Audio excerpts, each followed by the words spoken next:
Hey, this is Blake with Peaceful Heritage Nursery, coming back with a video on honeyberries, aka Haskap. So honeyberries are one of my favorite small fruits. They do really well here in Kentucky and a lot of other areas in the eastern US. And we're gonna take a look at some different varieties and see what they're up to. So let's check it out. All right, so first of all, you'll notice that I've got this bird netting over the bushes because it turns out birds really like honeyberries, and they figure out real fast that they're edible. So cedar waxwings, robins, they all really like to eat these. All right, so if you're not familiar with honeyberries, let me just give you a quick rundown here. So honeyberries are a far northern fruit. They are native to Canada and also to northern Europe and Asia. There's a few different species, and this is what the fruit looks like. And you might wonder why they're called honeyberries. It's because they're related to honeysuckle.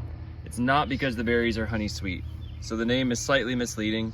They're also called Haskaps, and they are non-invasive. So unlike Japanese honeysuckle, which is extremely invasive in the eastern US, especially here in Kentucky, these are not invasive at all.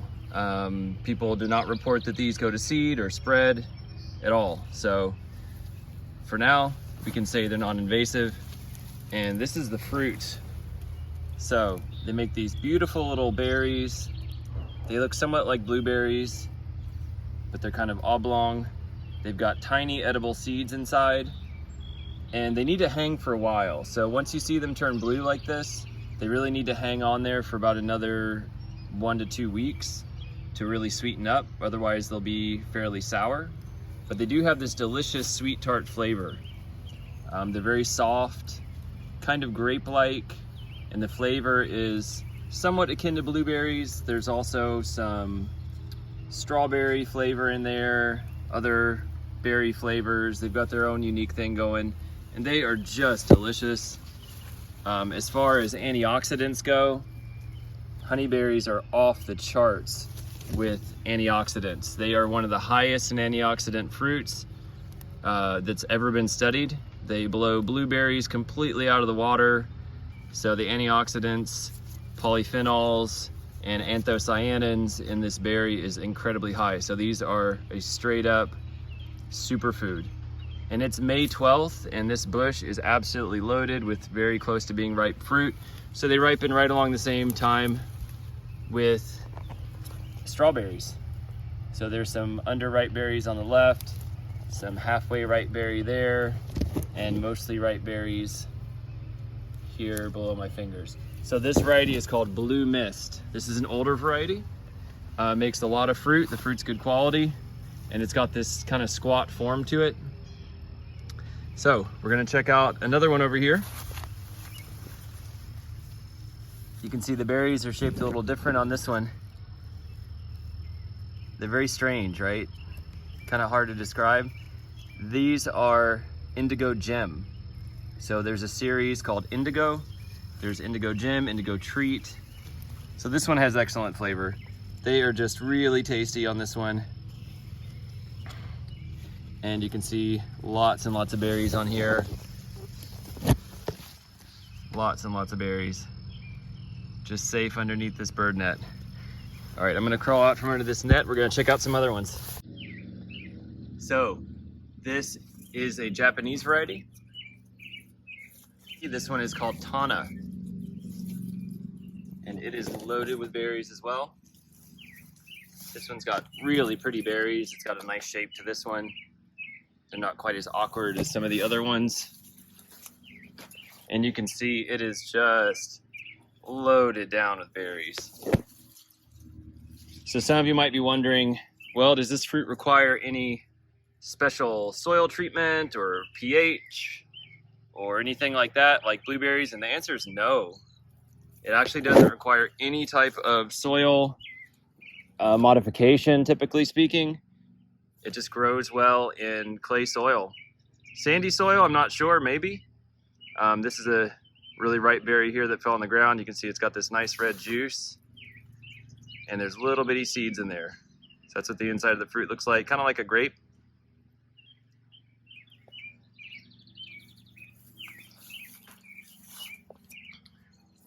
They also don't require any spraying.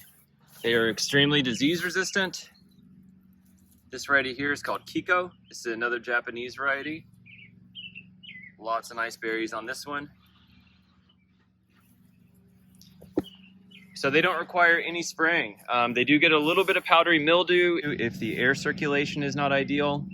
And also in a warm climate like Kentucky's, at least a warm summer climate, I would not recommend putting them in direct sun, especially if you live further south in Kentucky, like let's say you're in Georgia or Mississippi. You're gonna wanna put them in an area where they get just a few hours of direct sun a day, and the rest of the day they're in partial shade. I think they're gonna do better like that. This is not a plant for the deep south though, really. So I know there's a lot of fruit enthusiasts in Florida and other places. You can try it, maybe it'll work, but more than likely it's just not really gonna thrive there. Here in Kentucky, where we have a cold winter and fairly moderate summer, they do quite well. So that being said, you'll notice that I have them planted on the sides of buildings and barns, or over in this location where they get afternoon shade from this beautiful Illinois everbearing, which is just loaded down with little berries this year, by the way. You can see the berries are immature because it's just May 12th here. Now this variety, this one is called Blue Pagoda, and it's a young bush. It's just now starting to get into production.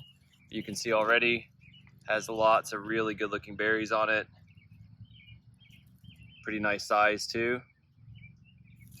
All right, this one here, this is a newer variety.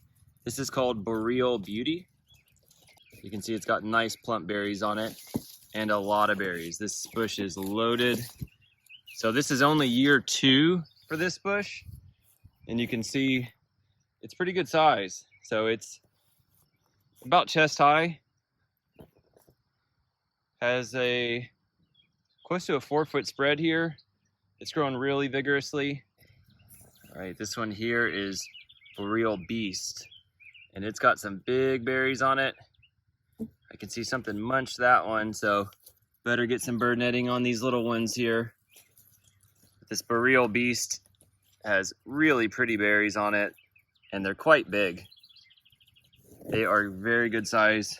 This is Honeybee, and you can see it is just loaded down. Just loaded down with fruit. Honeybee seems to have a more erect shape to it. It sends up a lot of really strong straight canes and just has lots and lots of berries. I mean, this thing is really, really loaded with berries. All right, and this one here is Boreal Blizzard, and it is loaded down too. Look at the size of these ones here. These are some of the biggest ones out here. These are big fat berries. So some of you may have tried some of the older honeyberry varieties and not been very impressed. I've heard that a couple times from different people, and that's understandable. But these new varieties have better flavor and bigger berries. And these are just loaded down. Beautiful fruit. It's said to make delicious jam, and I'm looking forward to trying that.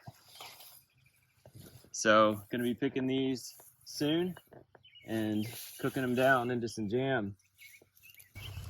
This is the last one we're gonna look at today. This is Indigo Treat, and is also said to have really nice flavor. You can see this is an older variety. The berries are a little bit smaller. They're noticeably smaller. I'll just compare the berries on this Indigo Treat to the Boreal Blizzard. So look at the difference in the size of the berries here. The Boreal Blizzard, the berries are at least twice as big, if not bigger. So I hope you learned something today. Honeyberries are an awesome fruit, highly worth growing, highly worth checking out. Easy to grow, productive, delicious, and you can find them on our website at peacefulheritage.com. Thanks for watching. Make sure to subscribe and like the video.